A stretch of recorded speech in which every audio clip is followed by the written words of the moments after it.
Party మారిన ఎమ్మెల్యేలకు speaker నోటీసులు ఇచ్చిర్రు అనే వార్త బయటకు వస్తుంది. పార్టీ మారిన ఎమ్మెల్యేలు ఉన్నారు కదా, అంటే 10 మంది ఎమ్మెల్యేలు బీఆర్ఎస్ పార్టీలో గెలిచి ఎన్నికలకు ముందు బీఆర్ఎస్ పార్టీ బీఫామ్ మీద గెలిచిన 10 మంది ఎమ్మెల్యేలు ఎన్నికలు అయిపోయిన తర్వాత కాంగ్రెస్ పార్టీ అధికారంలోకి వచ్చింది. కాంగ్రెస్ పార్టీ అధికారంలోకి వచ్చిన తర్వాత 10 మంది ఎమ్మెల్యేలు కాంగ్రెస్ పార్టీలోకి పోయిర్రు. అయితే దాని మీద బీఆర్ఎస్ పార్టీ ఫిరాయింపుల కింద కోర్టులో కేసేసింది, హైకోర్టులో, దాని తర్వాత సుప్రీంకోర్టు వరకు కూడా పోయింది. అయితే చాలా రోజుల నుంచి ఇది సుప్రీంకోర్టులో వాదనలు జరుగుతూ మొన్న సుప్రీంకోర్టు ఒక తీర్పు ఇచ్చింది. 3 నెలల్లోగా స్పీకర్ నిర్ణయం తీసుకోవాలి. స్పీకర్లు ఎక్కువ రోజులు వాళ్ళ దగ్గరికి వచ్చినటువంటి కంప్లైంట్స్ని పెండింగ్లో పెట్టుకొని ఉండడం కరెక్ట్ కాదు. 3 నెలల్లోగా స్పీకర్లు వీటి మీద నిర్ణయం తీసుకోవాలి అని చెప్పుకుంటూ కొన్ని కమెంట్లను కూడా చేసింది. చాలా సందర్భాలలో స్పీకర్ల నిర్ణయం అనేటువంటిది ఆపరేషన్ సక్సెస్ పేషెంట్ డెడ్ అన్నలాగా ఉంటున్నాయి. ఇట్లాంటి విధానానికి స్వస్తి పలకాలి, స్పీకర్లు నిర్ణయాలు తీసుకోవాలి అనే దాన్ని చెప్పింది. అయితే ఇన్ని రోజుల వరకు అదే ఇష్యూ మీద స్పీకర్ ఆయన కార్యాలయంకి ప్రాపర్ ఇన్ఫర్మేషన్ రాలేదు, అది ఇది అనుకుంటే ఇన్ని రోజులు ఆ ఇష్యూస్ అట్లా ఉంది. కానీ ఇప్పుడు స్పీకర్ కార్యాలయము అట్లనే శాసనసభ వ్యవహారాల మంత్రి అక్కడ ఉన్నటువంటి వాళ్ళకి ఉన్నటువంటి కొంతమంది లాయర్స్తోని సలహాలు తీసుకున్న తర్వాత 10 మంది ఎమ్మెల్యేలలో కొంతమంది ఎమ్మెల్యేలకి ఇప్పుడు ప్రస్తుతానికి 5 ఎమ్మెల్యేలకు నోటీసులు ఇచ్చిర్రు.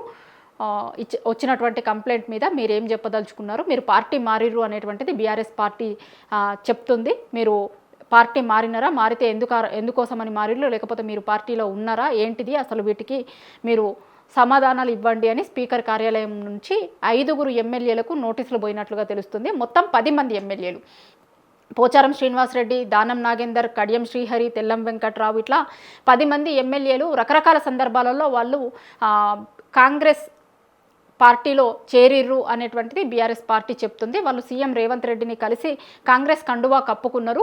కొన్ని సందర్భాలలో సిఎల్పి మీటింగ్కి కూడా హాజరు అవ్వాలని అక్కడి వరకు పోయిర్రు అని, ఇంకా రకరకాల సందర్భాలలో వాళ్ళు కాంగ్రెస్ పార్టీకి సంబంధించినటువంటి స్టేజ్ను షేర్ చేసుకున్నారు అనేటువంటిది కావచ్చు.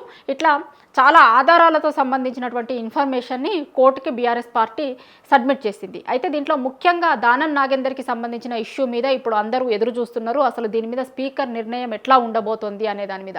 ఎందుకంటే దానం నాగేందర్ ఎన్నికలకి ముందు, అంటే అసెంబ్లీ ఎన్నికలప్పుడు ఆయన బీఆర్ఎస్ పార్టీ గుర్తు మీద బీఆర్ఎస్ పార్టీ బీఫామ్ మీద ఆయన పోటీ చేసి గెలిచిన తర్వాత ఆయన కాంగ్రెస్ పార్టీకి దగ్గరైండు. కాంగ్రెస్ పార్టీలో చేరి ఎంపీ ఎన్నికలు వచ్చేసరికి ఎమ్మెల్యే ఎన్నికలకు ఎంపీ ఎన్నికలకు 6 నెలల గ్యాప్ ఉంది. ఎమ్మెల్యే ఎన్నికలేమో బీఆర్ఎస్ పార్టీ గుర్తు మీద పోటీ చేసిండు.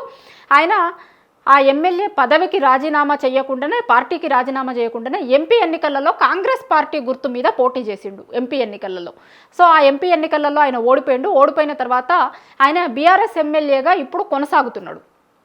సో ఈ విషయాన్ని స్పీకర్ ఎట్లా నిర్ణయం తీసుకోబోతున్నాడు ఈయన విషయంలో అనేది చాలా ఉత్కంఠగా మారింది. ఎందుకంటే ఈయనది చాలా రాష్ట్రాలకి ఒక కేస్ స్టడీగా ఉండేటువంటి అవకాశం మనకి కనిపిస్తుంది.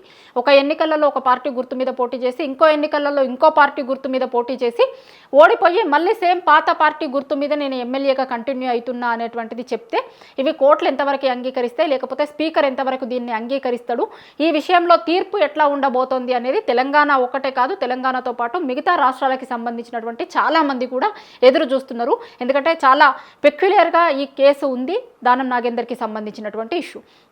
దాంతోపాటు ఇంకా కొంతమంది ఎమ్మెల్యేలు కూడా ప్రభుత్వంలో కొన్ని పదవులు తీసుకొని ఉన్నారు. పోచారం శ్రీనివాసరెడ్డి లాంటి నాయకులు, కడియం శ్రీహరి లాంటి నాయకులకి సంబంధించిన వాళ్ళు, కడియం శ్రీహరి బిడ్డ కాంగ్రెస్ పార్టీ ఎంపీకి పోటీ చేసినప్పుడు ఆయన కాంగ్రెస్ పార్టీ అభ్యర్థిని గెలిపించాలి, తన బిడ్డను గెలిపించాలి అని ఆయన ప్రచారం చేసిండు అనేటువంటిది బీఆర్ఎస్ పార్టీ చెప్తుంది. దానికి సంబంధించిన ఆధారాలను కూడా వాళ్ళు కోర్టుకి కావచ్చు, స్పీకర్కి కూడా సబ్మిట్ చేసిరు.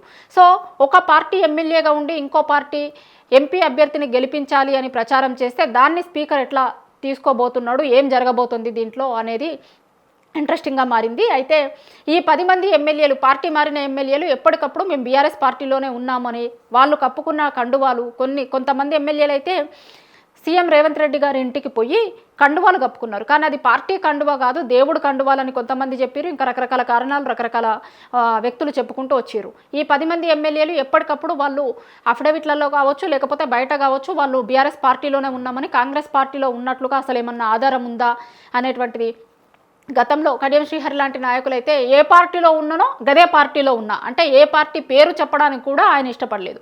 బండ్ల కృష్ణమోహన్ రెడ్డి లాంటి నాయకులైతే కాంగ్రెస్ పార్టీకి సంబంధించిన కార్యకర్తలు వాళ్ళు వీళ్ళు నా ఫోటోని వాడుకుంటున్నారు ఫ్లెక్సీలలో, నేను అసలు కాంగ్రెస్ పార్టీ ఎమ్మెల్యేని కాదు బీఆర్ఎస్ ఎమ్మెల్యేని కాంగ్రెస్ ఫ్లెక్సీలలో ఎట్లా వాడుకుంటారు అని ఆయన ఏకంగా పోలీస్ స్టేషన్లలోనే కంప్లైంట్ ఇచ్చిండు. ఇప్పుడు కూడా ఆయన నేను బీఆర్ఎస్ ఎమ్మెల్యేనే, కాంగ్రెస్ పార్టీ కండువా కప్పుకోలేదు, ఎక్కడన్నా ఆధారాలు ఉన్నాయా అనేది బండ్ల కృష్ణమోహన్ రెడ్డి ఇప్పుడు కూడా చెప్తున్నాడు. సో ఇట్లాంటి సందర్భాలలో అసలు స్పీకర్ ఏమని నోటీసులు ఇచ్చారు, వాళ్ళకు ఎన్ని రోజుల్లోగా వివరణ ఇవ్వమన్నారు, ఆ వివరణకు ఆయన సాటిస్ఫై అవుతారా, సాటిస్ఫై కాకపోతే ఆయన ఏం నిర్ణయం తీసుకుంటాడు, లేకపోతే సుప్రీంకోర్టు నిర్ణయం తీసుకోమన్నలాగా 3 నెలల్లోగా వీళ్ళ మీద నిర్ణయం తీసుకుంటారా ఏంది అనేది ఇప్పుడు అందరూ ఎదురు చూస్తున్నారు. పైగా 10 మంది ఎమ్మెల్యేల మీద 10 మంది ఎమ్మెల్యేలకు సంబంధించిన అంశం అయితే ఇప్పుడు 5 ఎమ్మెల్యేలకే నోటీసులు ఇచ్చిర్రు. మనకి యాజ్ ఆఫ్ నౌ తెలుస్తున్న ఇన్ఫర్మేషన్ ప్రకారం 5కి మాత్రమే నోటీసులు ఇచ్చిర్రు అని చెప్తున్నారు.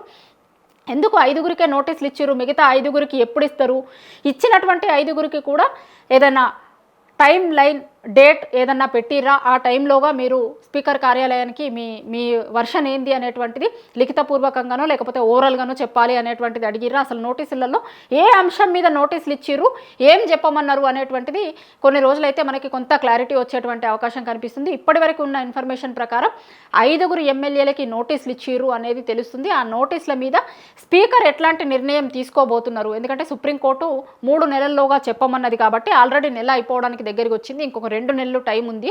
సో సుప్రీంకోర్టు చెప్పినట్టు నిజంగా 3 నెలలలోనే వీటి మీద విచారణ జరిపి ఫైనల్ అవుట్పుట్ అనేది బయటకు వస్తుందా, లేకపోతే స్పీకర్ దీని మీద తాత్సారమే చేస్తారా, స్పీకర్ ఎట్లాంటి నిర్ణయం తీసుకుంటాడు అనేది ఇప్పుడు ఇంట్రెస్టింగ్గా ఉంది.